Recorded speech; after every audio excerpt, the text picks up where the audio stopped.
Ja, herzlich willkommen zu diesem neuen Tutorial hier. Hier möchte ich ganz einfach mal, das habe ich bisher eigentlich so in der Art nicht gemacht, ein Einsteiger-Tutorial versuchen. Ich hoffe, es gefällt euch. Wenn euch solche Videos zu FreeCAD interessieren, so lasst auch gerne ein Abonnement da. Und wenn ihr auf die Glocke klickt, werdet ihr über neue Videos halt informiert, die ich einstelle. Und damit herzlich willkommen bei Tutorials. Okay, wo fangen wir an? Anfangen tun wir am besten, indem wir FreeCAD einmal neu starten. Das heißt, bei mir funktioniert das so. Ich drücke die Taste 0 und ich arbeite hier in der FreeCAD 0.20. Das ist die ganz aktuelle Version, im Prinzip die Development-Version, aber es hat sich schon bei der Version 19 gezeigt, dass es ganz gut ist, in dieser Version zu arbeiten, weil dort Fehler behoben werden, die in der Vorversion eventuell noch drin sind und auch neue Funktionen halt zur Verfügung gestellt werden. Welche Version man hat, das kann man hier über diese Funktion in der Hilfe sehen, über FreeCAD, und dann sieht man hier die Version 0.20 ist das.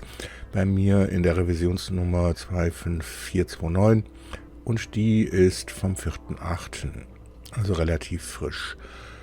So, bevor wir hier loslegen, einmal kurz was zur Einstellung. Einmal gibt es hier diese Einstellung, da werden die allgemeinen Zeichenparameter definiert. Das heißt, hier kann man die Sprache umstellen. Wenn Deutsch nicht die Muttersprache ist, kann man es auf Englisch oder was auch immer umstellen. Viele, viele Sprachen. Und dann hier braucht man eigentlich wenig dran zu ändern. Wichtig ist hier Lademodul automatisch nach Startvorgang.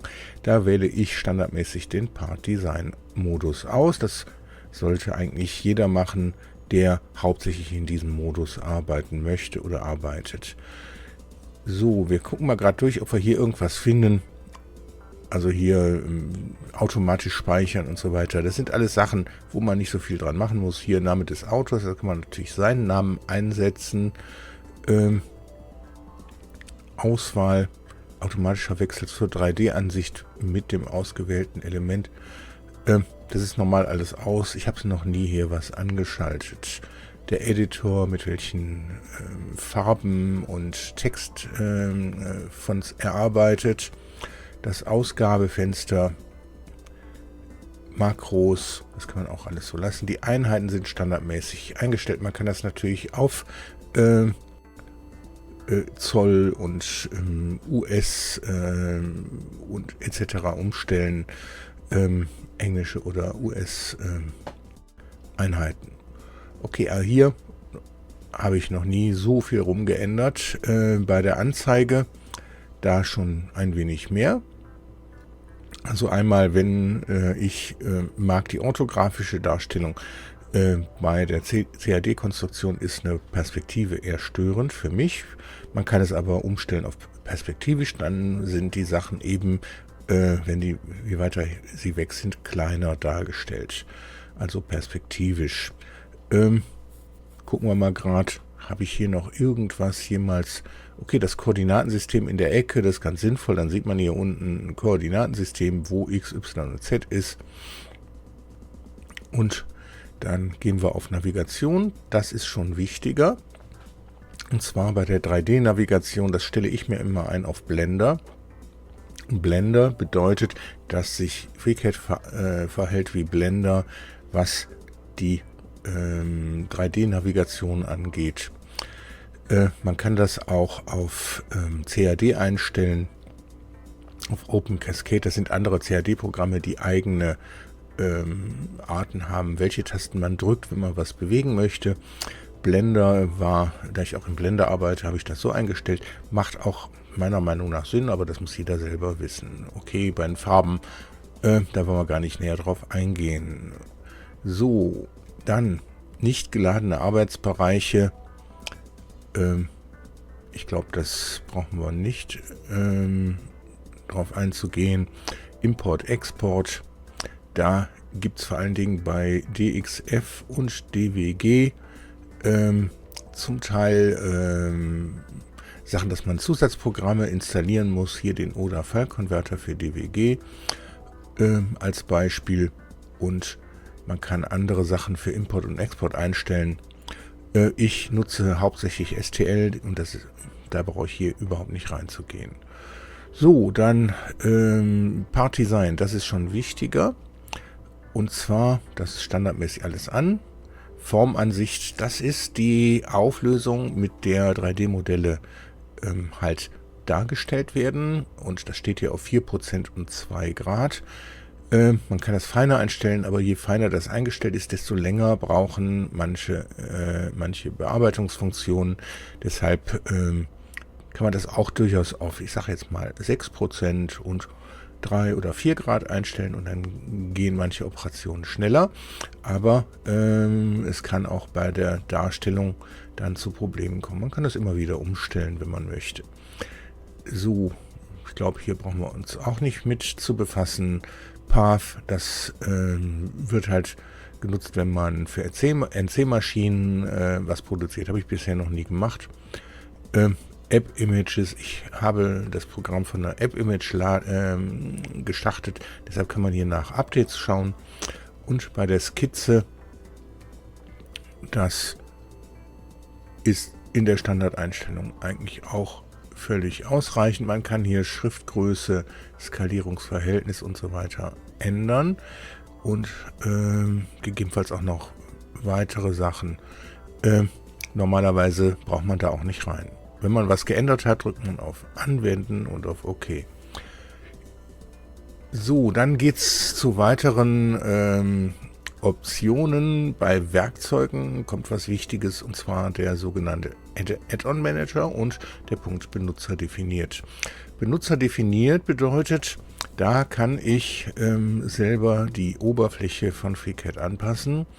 Das habe ich auch schon gemacht, und zwar im Bereich Symbolleisten. Bevor wir das machen, gehen wir aber hier auf den Punkt Arbeitsbereiche. Und da kann man sich Arbeitsbereiche, die man installiert hat, ausblenden. Das heißt, die man zwar installiert hat, man will sie nicht wieder runterwerfen, aber man will sie gar nicht sehen, weil die sind vielleicht noch nicht ausgereift oder man braucht sie nur ganz, ganz selten, dann kann man sie wieder aktivieren. Dann kann man einfach hergehen, kann sagen, okay, das brauche ich nicht. Oder ich sehe hier was, ach, das brauche ich doch. Ich will mal wieder Gitarrendesign, dann klicke ich hier auf den Pfeil und dann kommt es wieder hier rein. Und man kann hier auch die Reihenfolge definieren. Part Design und Parties stehen normalerweise hier irgendwo bei Buchstabe P und die packe ich mir nach oben, weil das sind die wichtigsten. FEM, weil ich auch schon mal mit finite Elemente was gemacht habe. Images, das braucht man, wenn man Hintergrundbilder zum Beispiel reinholen möchte. Mesh Design, wichtig, wenn man STL-Dateien exportieren möchte und man möchte eine Einstellmöglichkeit haben für die Auflösung der Modelle, dann sollte man das mit diesem Arbeitsbereich machen. Draft, das braucht man, wenn man zum Beispiel Texte eintippen möchte, die man in 3D-Objekte fräsen möchte. Sketcher, das ist wichtig, wenn man außerhalb eines Buddies, da kommen wir gleich zu, einen Sketch erzeugen möchte. Das macht zum Beispiel Sinn, wenn man eine Vorlage haben möchte, die liegt man oben drüber, nachdem man eben dann seine Bauteile platziert. Spreadsheet ist wichtig für die parametrische Konstruktion. Da werden Koordinaten oder Werte eingetragen und mit Namen versehen, die ich dann in der Zeichnung verwenden kann. Drawing, ich weiß gar nicht so genau, weil da gibt es auch noch den Tech Draw, das ist eigentlich wichtiger. Curved Shapes ist eine nicht ganz einfach zu nutzende Funktion, um Freiformflächen zu konstruieren. Da werde ich mich auch nochmal reinfuchsen, vielleicht auch ein Tutorial machen. Das geht aber wieder in Richtung Modellbau, dann Modellflugrumpf zum Beispiel, dafür ist das. Fastener, das sind Verschraubungen, auch nicht ganz unwichtig. Thread Profile, das sind auch, wenn man ein bisschen auch Verschraubung machen möchte, aber nicht so fixiert auf die DIN-Norm, sondern da kann man dann auch Verschraubungen generieren für zöllige Gewinde etc. Surface ist was ähnliches wie Curved Shapes. Da muss ich mich auch noch mit reinfuchsen. Die ganzen Sachen mit Assembly, die Assembly 2, die gibt es, glaube ich, die sollte man, glaube ich, gar nicht mehr nutzen. Die ist ein bisschen alt. Da gibt es die A2 Plus, die ist da besser. Das sind so Zusammenbau Workbenches, wenn man halt mehrere Teile hat und will die zu einem Komplettprojekt zusammenbasteln. Da gibt es mehrere noch, die habe ich auch hier irgendwo alle drin. Nicht nur A2 Plus. A2 Plus ist aber relativ einfach zu bedienen. Hier ist Tektor, das packe ich besser mal nach oben. Das macht man so. Und zwar dahin. So, dann gehen wir wieder hier hin. Also das sind alles Sachen, die ich auswählen kann. Da sind auch Sachen bei, die ich nicht so doll finde, aber manchmal doch gerne schon mal nutzen möchte. So, hier ist Assembly 3 zum Beispiel, die kann man sich auch mal nach oben packen. Dass die zu dem Assembly, da ist Assembly 4. Gucken wir mal, wo ist denn das?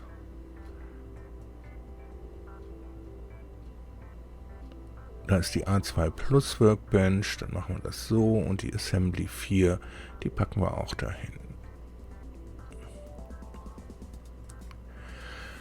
Okay, das soweit zu dieser Arbeitsbereich Einstellung. Dann gibt es hier einen wichtigen Punkt, das sind Symbolleisten. Da habe ich eine Symbolleiste hinzugefügt, die heißt Part. Und da habe ich mir einige Befehle aus dem Part, aus der Part Workbench oder Part Arbeitsbereich reingepackt, damit ich die auch im Part Design aufrufen kann, ohne jedes Mal von Part Design in Part zu wechseln, um die aufrufen zu können. Das sind einmal hauptsächlich die boolschen Operationen des Part Designs, der Part Workbench, und zwar die Vereinigung. Dann haben wir hier eine reine boolsche Operation und dann, das waren auch schon die beiden, die ich da genutzt habe. Ich meine, ich hätte noch einen. Das sehen wir aber gleich. Okay, extrudieren, das braucht man, wenn man Text im Draft-Modus halt generiert hat, kann man den zu einem 3D-Körper machen. Die Ausformung habe ich auch irgendwann mal benötigt in der Part Workbench. Ganz wichtig ist Form aufbereiten. Das macht nämlich Folgendes, dass eine Form durchgerechnet wird und als reines 3D, als reine 3D-Repräsentation dann angelegt wird. Und auf der Basis kann man dann das wieder in einem neuen Körper in Part Design weiter konstruieren. Okay, Formgenerator, weiß ich jetzt gar nicht mehr so genau warum. Geometrie überprüfen, okay, das ist nicht unsinnvoll, mal ab und zu gucken, ob alles in Ordnung ist. Festkörper erzeugen, das braucht man, wenn man zum Beispiel STL-Dateien importiert und möchte die dann das macht man einmal hier aus Form aus Dreiecksnetz. Das ist eine Funktion, die man dann benutzt. Die findet man auch im Part-Modus, und Festkörper erzeugen braucht man auch dann. Da werden diese Sachen benutzt. Okay. Diese Teile hier, die packe ich mir so da rein, indem ich hier einfach hergehe und gucke, aus welchem Teil möchte ich denn was hier rüberholen. Gucken wir bei Formteil. So heißt nämlich das zu Part. Und dann sieht man hier genau die Funktion, die ich zum Teil da reingepackt habe. Und dann braucht man die einfach nur zu selektieren und hier drauf zu klicken und dann kommen die da rein. Okay, und das ist dann das Menü, was ich mir hingepackt habe. Und hier, da habe ich ein Makro hingepackt. Das nennt sich Alias Manager. Das brauchen wir später, wenn wir parametrisch konstruieren. Ich rate dazu, selber ein wenig mit der Oberfläche rumzumachen, insbesondere die Sortierung dieser Leisten hier. Da macht Sinn, sich das nach eigenem Gutdünken zu sortieren. Okay, anfangen tut man in FreeCAD über Datei und Neu, und dann sind auch die Symbolleisten nun halt selektiert, sichtbar, und jetzt kann man die auch noch, sieht man hier, man kann die verschieben, kann das hier nehmen und zum Beispiel hier verschieben, und ich kann es auch wieder zurückschieben. Muss man aufpassen, sonst schiebt man das hier zusammen, macht nicht unbedingt Sinn. Diese Symbolleisten wechseln manchmal je nach Bearbeitungsmodus, und dann verschiebt man die am besten nochmal. Wenn man das Programm dann beendet und wieder startet, bleibt das so, wie man es verlassen hat. Okay, wir haben eine neue Zeichnung erzeugt, ein neues Projekt, und sind im Part-Design-Modus, den hatte ich am Anfang ausgewählt, dass er automatisch gewählt werden soll. Im Part-Design-Modus erzeugt man immer einen neuen Körper und dann gegebenenfalls eine neue Zeichnung. Wenn man hier auf die neue Zeichnung klickt, wird automatisch ein Körper mitgeneriert. Das heißt, wenn ich von Anfang an weiß, ich möchte mit einer Zeichnung anfangen, dann braucht man nur auf diese Zeichnung zu klicken. Dann ist schon direkt der Körper da, und hier wird gefragt, auf welcher Ebene soll denn diese Zeichnung liegen. XY-Ebene, das ist die Aufsicht. Ich schaue also von oben drauf. Das nehme ich fast immer, die anderen nur selten. Ist aber Geschmackssache. So, hier habe ich noch nie was selektiert. Das heißt, einfach OK drücken, und wir sind im Sketcher-Modus. Jetzt haben sich die Symbolleisten hier geändert, und die habe ich mir sortiert, dass ich hier die in Anführungszeichen Zeichenbefehle habe. Hier unten die sogenannten Constraints, das sind die Einschränkungen einer Zeichnung. Das ist auch das Geniale an heutigen CAD-Programmen, die Sache mit den Einschränkungen, dass man eben Einschränkungen wie zum Beispiel eine Punktgleichheit, dass zwei Punkte aufeinander liegen, eine Gleichheit, dass eben ein Punkt auf einem Objekt liegt, also auf einer Linie, auf einem Kreis, dann halt die Vertikalität, die Horizontalität, dann eine parallele Einschränkung, dass also zwei Linien parallel zueinander sind, dann eine rechtwinklige Einschränkung, eine tangentiale Einschränkung, dann eine Gleichheit, dass zum Beispiel zwei Kreise denselben Radius haben oder zwei Linien dieselbe Länge, eine Symmetrie-Einschränkung, eine Fixierung, das heißt, dass ein Objekt nicht mehr bewegt werden kann, weder verlängert werden kann, noch in irgendeiner Art und Weise bewegt. So, habe ich noch nicht benutzt, dieses Schloss hier, macht bestimmt auch Sinn. Das hier sind die Bemaßungseinschränkungen, das heißt die waagerechte, die horizontale Bemaßung, die beliebige Bemaßung und eine Einschränkung für entweder den Radius, den Durchmesser, und es geht auch automatisch, dass man automatisch das definieren kann. Ich arbeite in letzter Zeit hauptsächlich mit dem Durchmesser. Hier eine Winkeleinschränkung, kann also definieren, in welchem Winkel zwei Linien zueinander stehen. So, auf solche Sachen hier kommen wir später. Ich denke, wir sollten einfach mal starten. Häufig fängt man ja an mit einem Kreis. Ich erzeuge einen Kreis.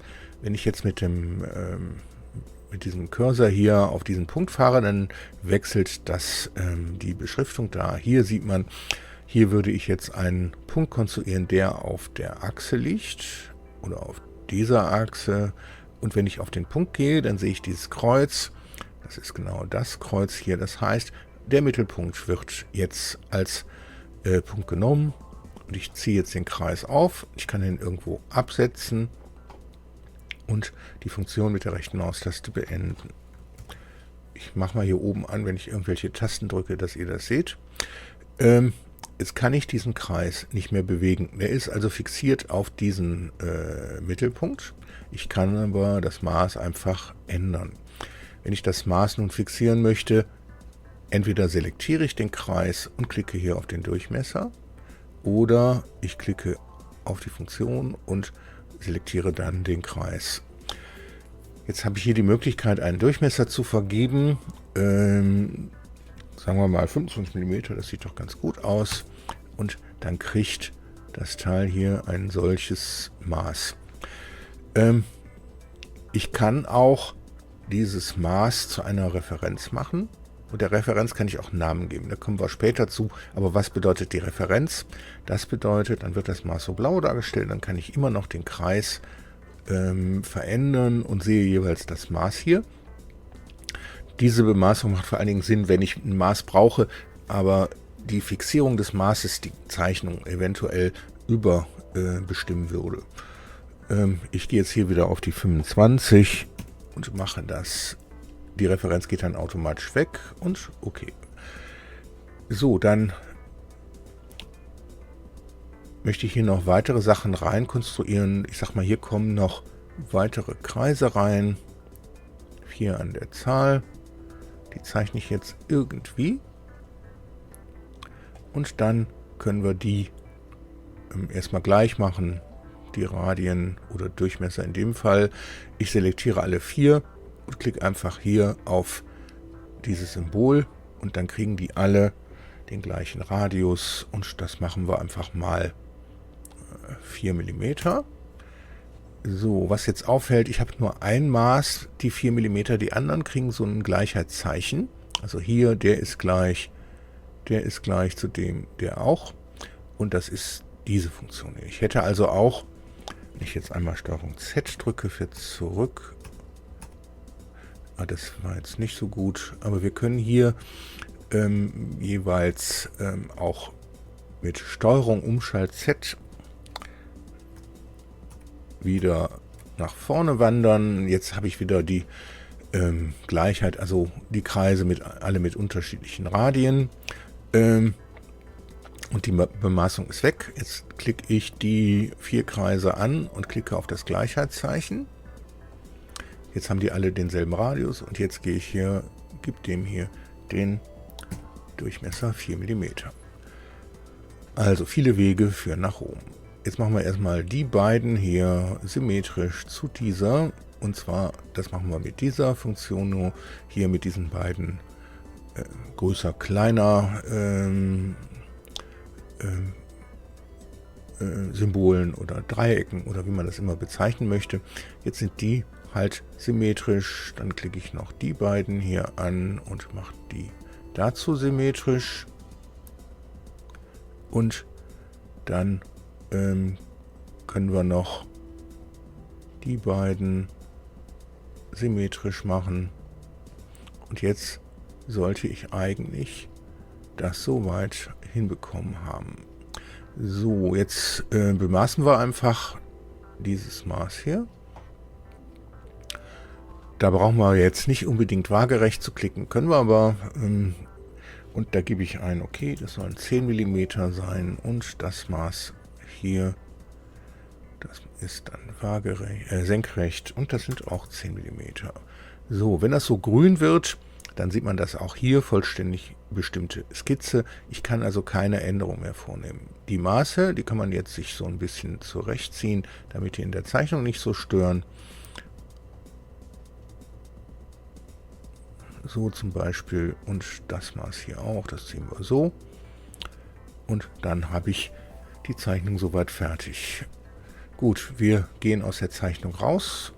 Die Zeichnung ist jetzt hier im 3D-Arbeitsbereich. Ich kann hier mit der mittleren Maustaste, wie gesagt, ich habe diese Blender-Bewegen-Funktion an, da kann ich das drehen. Möchte ich das bewegen, drücke ich die Shift-Taste und drücke die mittlere Maustaste.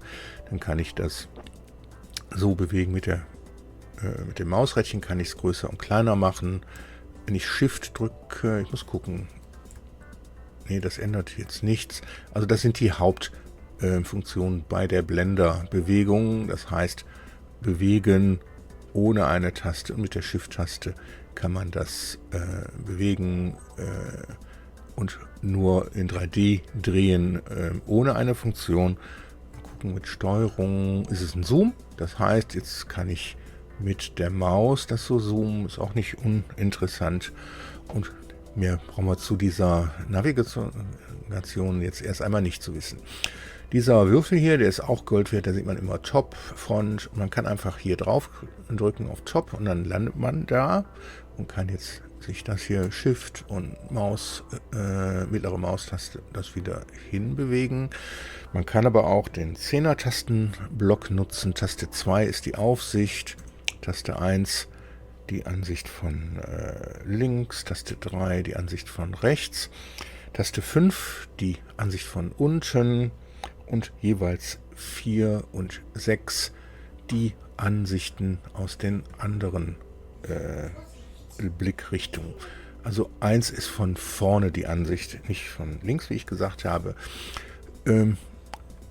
6 von hinten. Warum das in der deutschen Version in Englisch da steht, das wissen nur die Entwickler.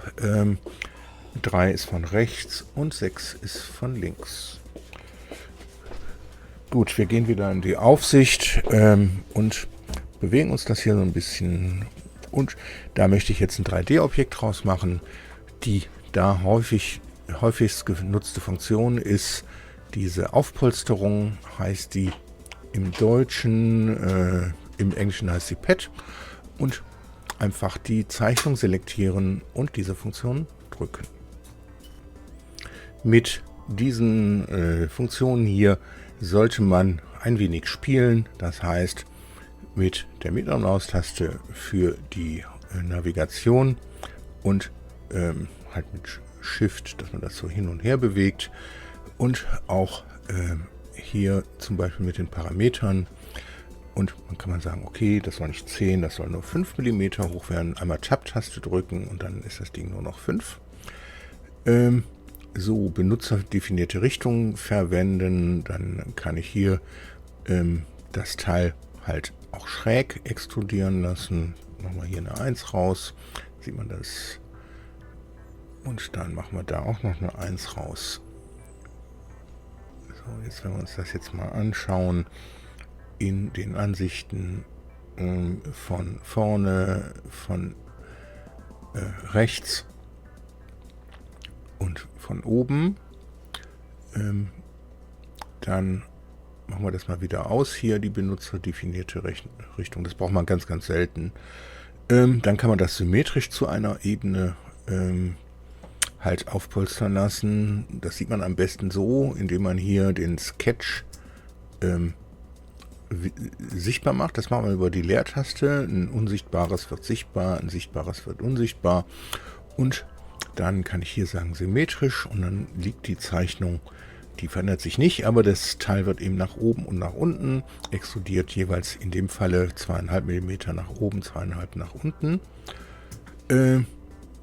Und hier kann man auch noch angeben, soll das eine Abmessung sein, also dieses Maß. Zur letzten, das habe ich noch nie benutzt, bis zur dichtesten Objektbegrenzung. Ja, dann, das ist schon stärkerer Tobak dann. Das braucht man hinterher, wenn man größere Sachen hat. Habe ich aber auch, muss ich ehrlich gesagt sagen, noch nie benutzt. 2 Längen, das macht schon mehr Sinn.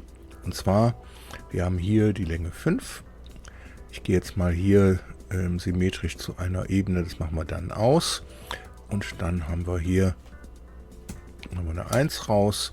Dann haben wir das 2,5 mm 5 mm nach oben und 1 mm nach unten extrudiert. Ich denke, mehr muss man hier nicht wissen.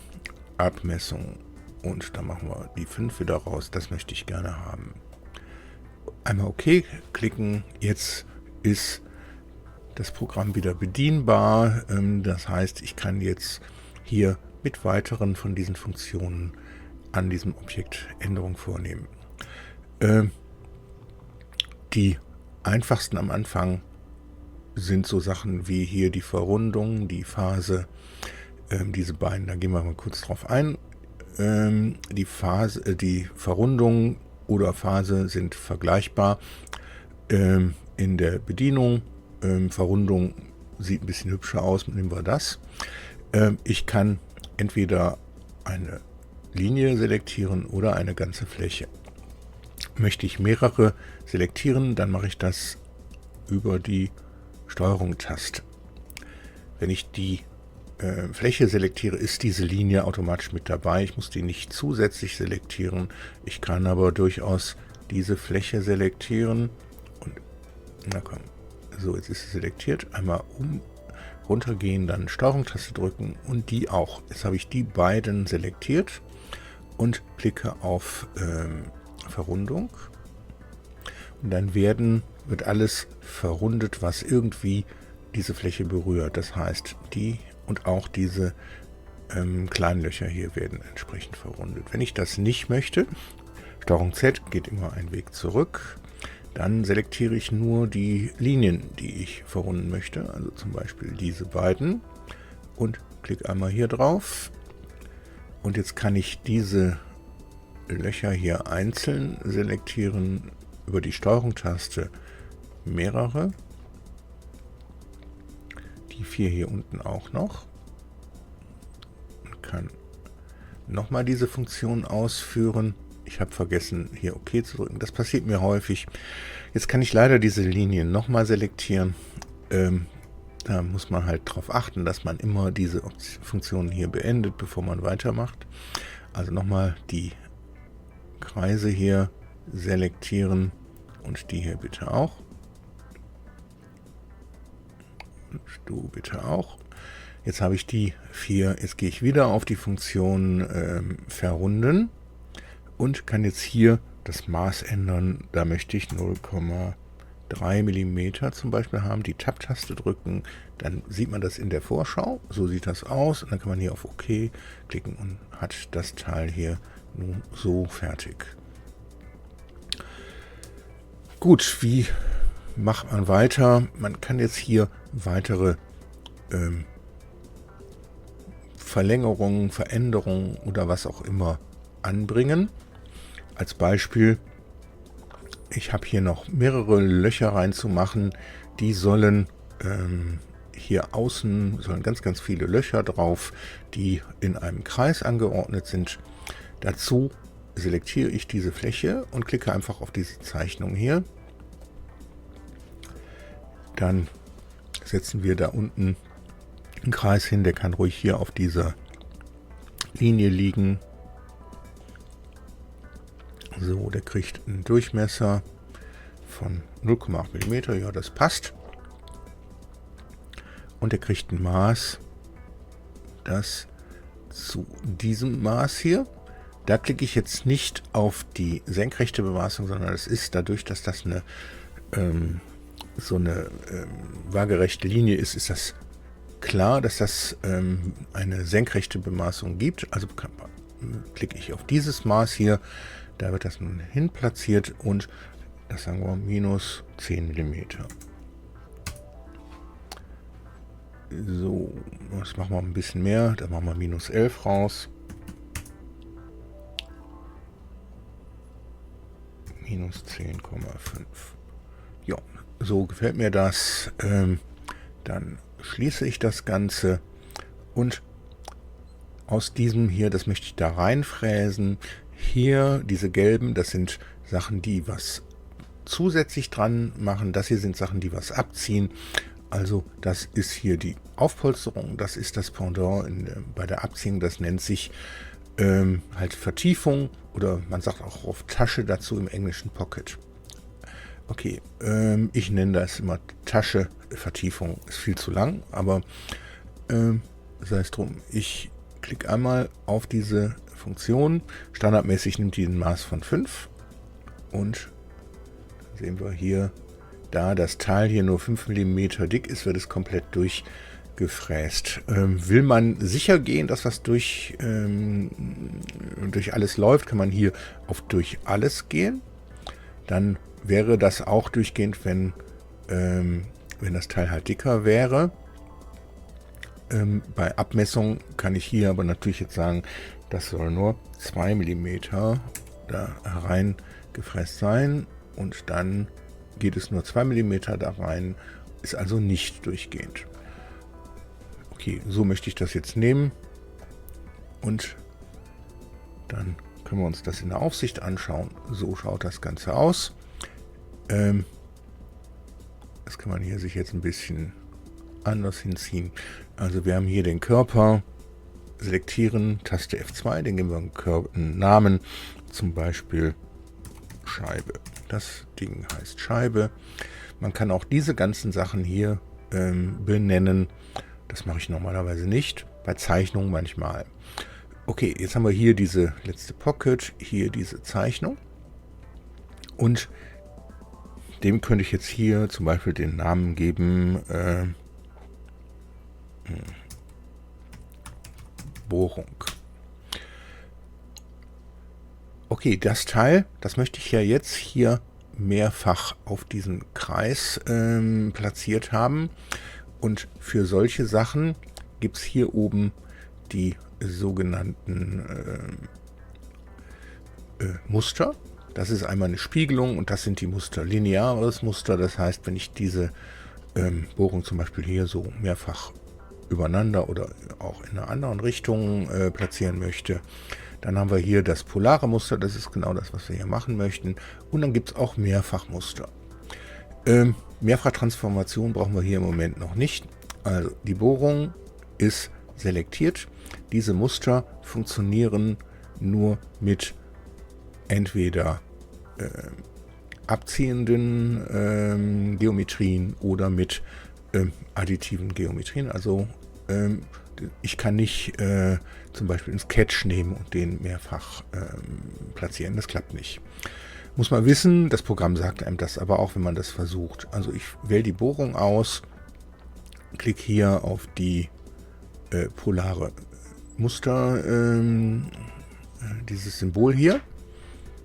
Und dann sieht man schon, ich habe 2 Stück. Hier bis nach unten gehen, da sieht man 360 Grad. Das wird also eine ganze Drehung durchgeführt. Und das sollen halt nicht 2, sondern sagen wir mal 20 Bohrungen werden. Ich brauche das nur zu tippen, schon habe ich 20 Bohrungen. Und das können aber auch 21 Bohrungen sein. Das heißt, auch beliebige Kreisteilungen sind da möglich, wo man sich am Zeichenbrett wirklich einen abbrechen würde. Machen wir mal 32 Bohrungen. Also es geht jetzt im Moment noch alles sehr schnell, weil wenig hier wirklich los ist. Wenn mir das so gefällt, dann kann ich einfach hergehen, hier auf OK klicken und habe nun hier das polare Pattern. Und die Teile, die kann ich, soweit ich weiß, auch hier in diesen Funktionen benutzen. Macht aber jetzt hier in dem Fall wenig Sinn. Ja, das ist jetzt so eine Scheibe, da soll noch was oben drauf. Das oben drauf soll aber einen neuen Körper geben. Das wird da drauf geschraubt. Und zwar hier durch diese Löcher hier ruhig. Das heißt, ich erzeuge einen neuen Körper. Das machen wir hiermit. Dann kommt diese Meldung hier, die kann man ignorieren. Warum die kommt, wenn ich einen neuen Körper machen möchte, will ich einen neuen Körper machen, egal was selektiert ist. So, das nennen wir jetzt mal Ständer. Ich schreibe das mit AE. Das Programm kann auch die Umlaute, aber wenn man dann exportiert in STL, dann werden aus dem Ä ein A.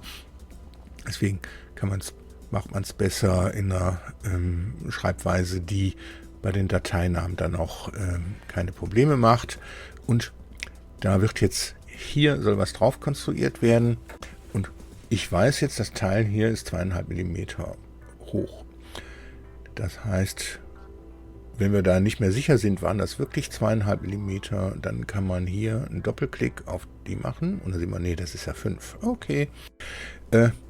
Jetzt möchte ich das Teil hier nicht auf die XY-Ebene, sondern auf eine XY-Ebene, die 2,5 mm nach oben verschoben ist.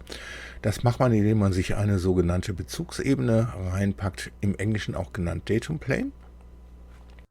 Das heißt, die ich drücke einmal die Leertaste auf diesem Origin, dann habe ich das Koordinatensystem hier mit allen Ebenen eingeblendet, selektiere die XY-Ebene, klicke einmal auf die Datum Plane und schon ist die Datum Plane da.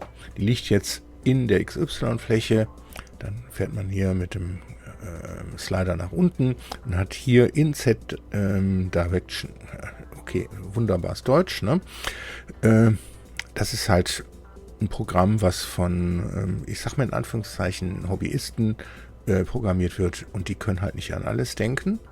Und dann fahre ich das hier 5 mm nach oben und da ist es korrekt platziert. Dann klicke ich einmal OK und in der Version 19 muss ich dringend die Datum Plane selektieren und dann die neue Zeichnung. Hier kann ich jetzt auch, ohne die selektiert zu haben, die neue Zeichnung klicken und habe dann hier die Datum Plane auch zur Auswahl. Die kann ich auch benennen. Also ich mache mal hier abbrechen, dann geben wir den Namen. Zum Beispiel XY 5 mm.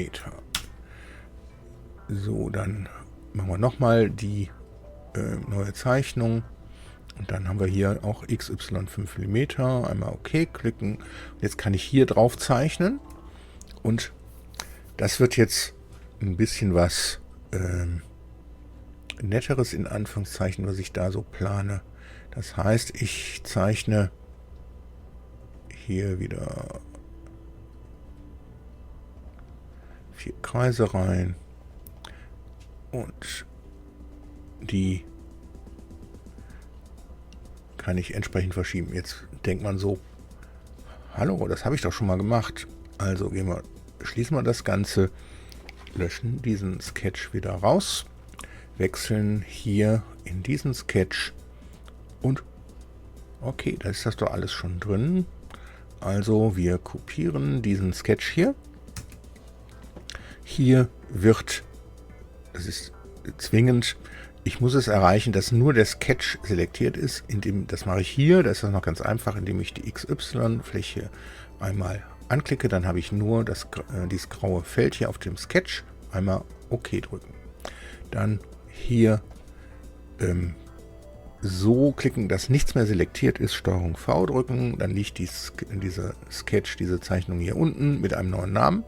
Das ist die Kopie, die ziehe ich jetzt in den Ständer hinein. Da ist sie. Und jetzt muss ich die noch auf die Datum Plane legen.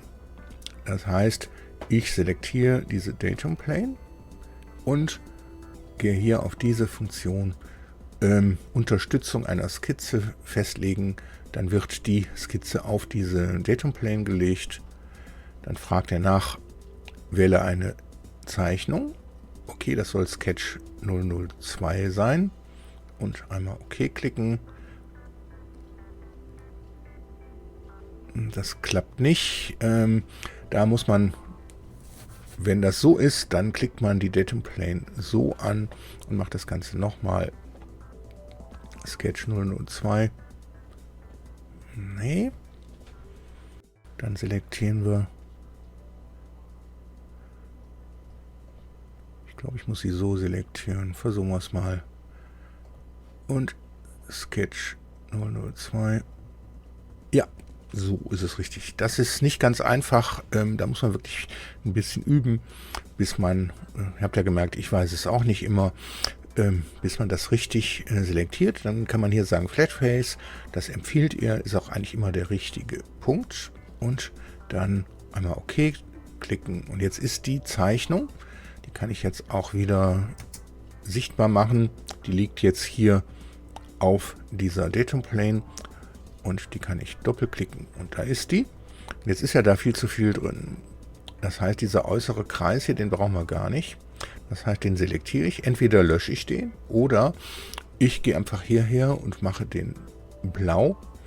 Dann sieht man hier, wird blau dargestellt. Das bedeutet, das ist eine Konstruktionslinie, die halt nicht für Geometrien bei weiteren Funktionen genutzt wird.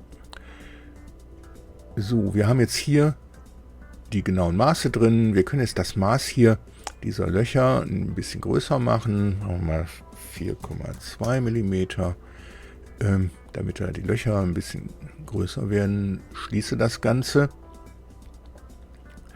Und das war es aber noch nicht. Das sind ja nur die Löcher. Ich will jetzt aber noch was hier drum machen, was halt das Äußere dieses Ständer, dieser Grundplatte für diesen Ständer angeht. Das heißt, ich zeichne hier 4 Kreise ein.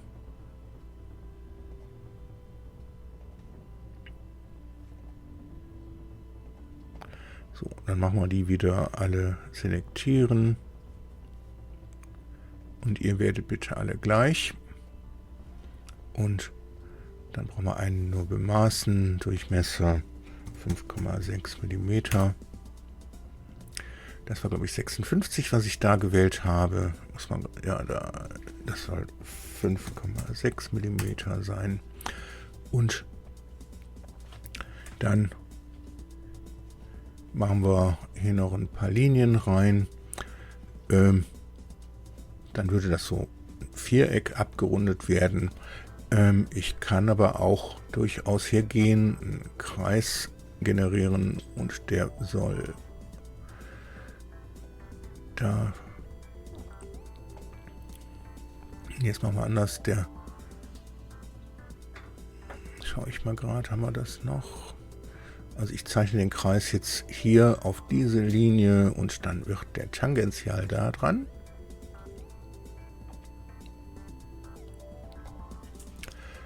Und das mache ich hier auch so. Tangential daran. Da bitte auch. Da habe ich mich vertan. Einmal rechte Maustaste nochmal. Bitte selektieren. Tangential. Und auch da Tangential. Und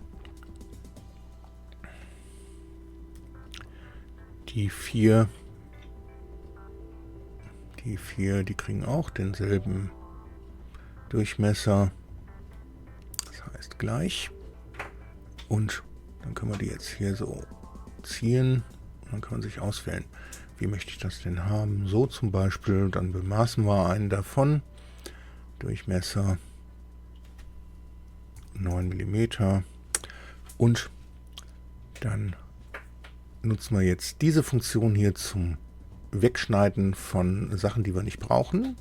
Das ist einmal das.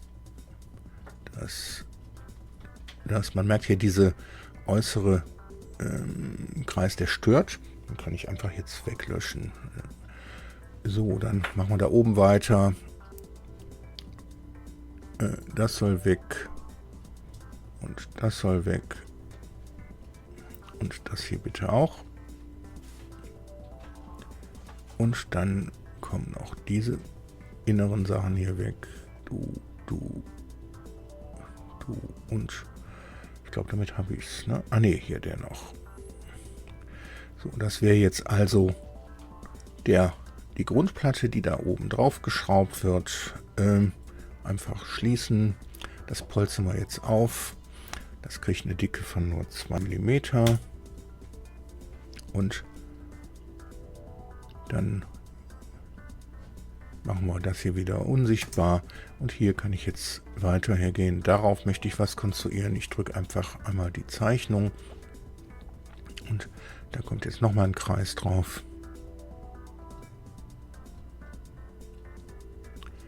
Der kriegt einen Durchmesser von 6 mm. Und dann wollen wir die Zeichnung beenden. Der Sketch wird auch aufgepolstert. Das wären jetzt wegen mir 30 mm. Und dann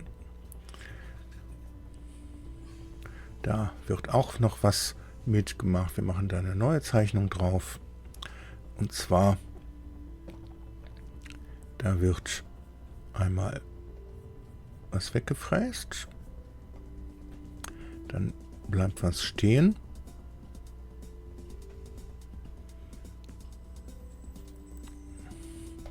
gebe ich denen noch Maße. Das brauchen wir nicht bemaßen, das kann ruhig über groß sein.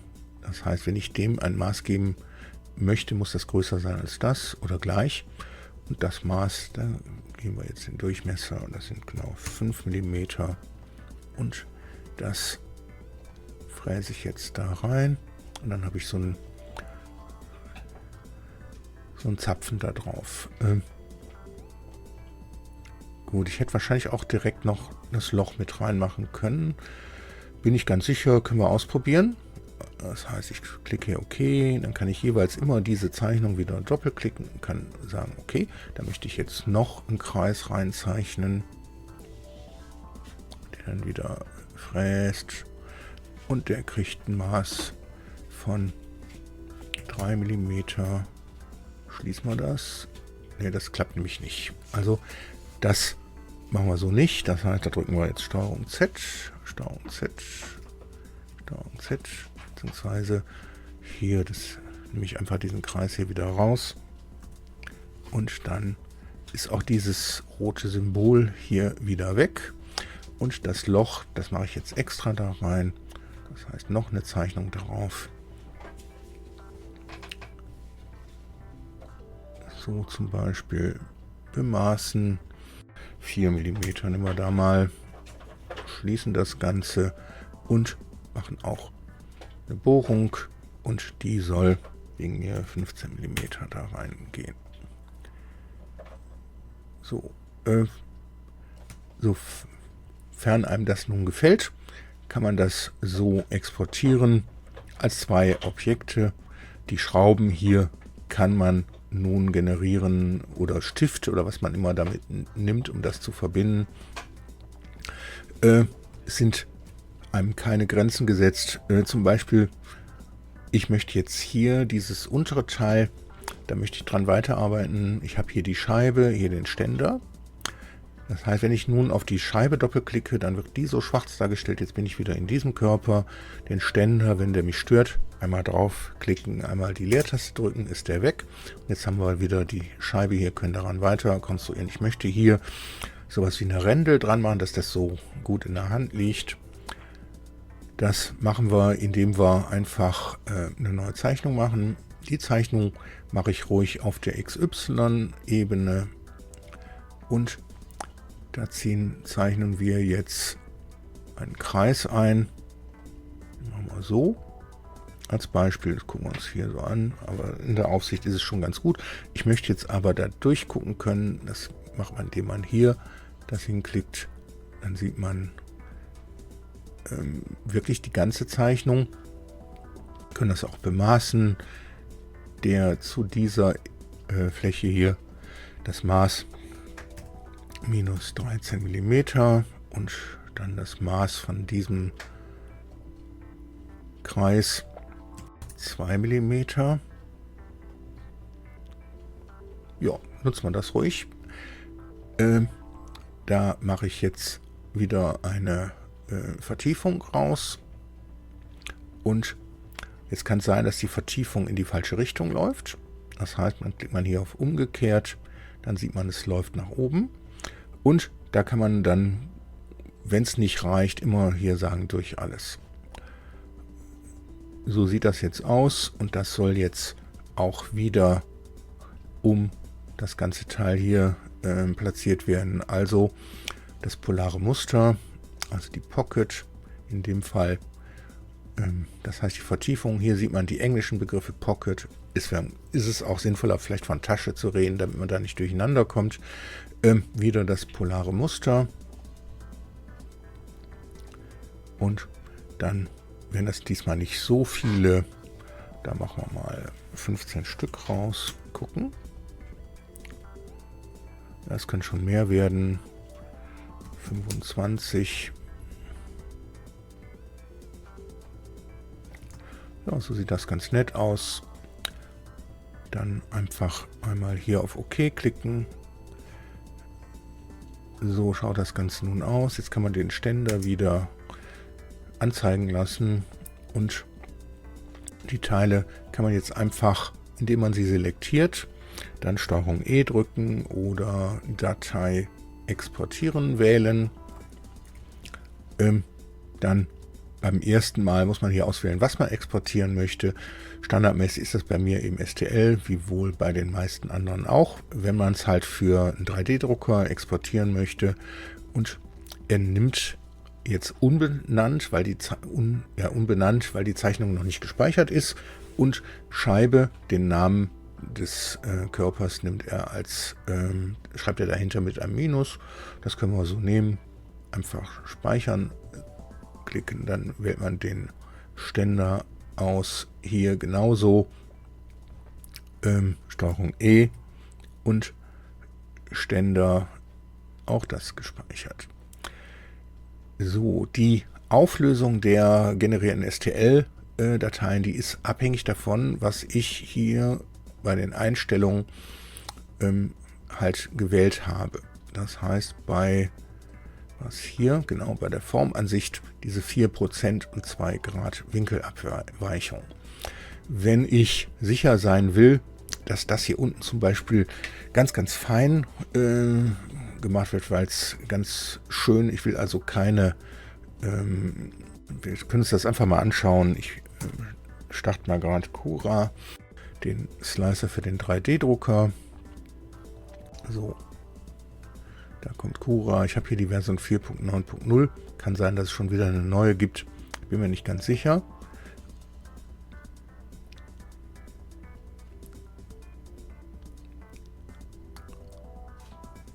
Na komm. So, dann einmal Steuerung O in Cura. Cura habe ich jetzt hier auf Englisch gestellt, weil ich letztlich ein englisches Video gemacht habe. Ich hoffe, das stört euch jetzt nicht. So, dann haben wir hier mein Verzeichnis und da können wir hier, das klappt leider in Cura im Moment nicht, die Auswahl der Sortierung. Also müssen wir hier ganz nach unten, da ist irgendwo der Buchstabe U, das W, unbenannt Scheibe, die STL-Datei auswählen. Da wird sie nun angezeigt. Und jetzt sieht man eben hier, die ist schon relativ fein in der Darstellung. Wenn das nicht reichen sollte, in FreeCAD, dann kann man hier in FreeCAD hergehen. Ich mache mal den Ständer wieder unsichtbar und kann das Teil hier, die Scheibe, halt, dann wechselt man hier vom Part Design in den Mesh Design Modus. Den habt ihr normalerweise irgendwo hier, also vorher bei den Optionen, den möglichst auch wie bei mir hier nach oben holen, Mesh Design. Und dann gibt es hier die Funktionen und die wichtigste hier für den Fall ist Form tessellieren, heißt das Ganze. Dann erzeugt er hieraus ein Gitternetz und das kann man einmal über die Standardvernetzung machen. Das reicht normalerweise völlig aus. Gibt hier die Parameter an, die Flächenabweichung und die Winkelabweichung. Man kann andere Vernetzungsoptionen wählen, Mephisto und NetGen. Gmesh läuft bei mir im Moment nicht, weil da ist das Programm nicht installiert. Das müsste ich noch nachinstallieren. Okay, aber die hier NetGen und ist auf alle Fälle und Gmesh auch für die finite Elemente Vernetzung eher gedacht. Wählt man Standard aus, das klappt eigentlich immer. Standardparameter, einmal OK klicken. Je nachdem, wie komplex das Ganze ist, dauert das ein bisschen. Das ist hier nicht ganz unkomplex mit diesen vielen Einfräsungen hier außen.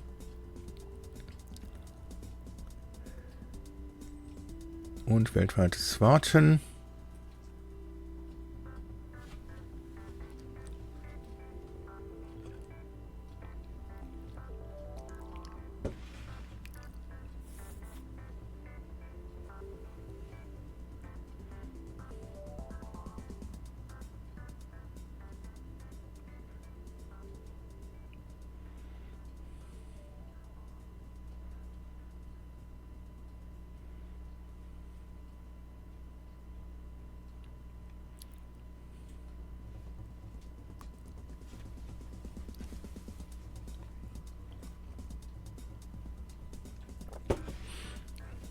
So, da ist er fertig. Ich mache das hier unsichtbar. Jetzt habe ich nur noch diesen Körper hier, dieses Mesh.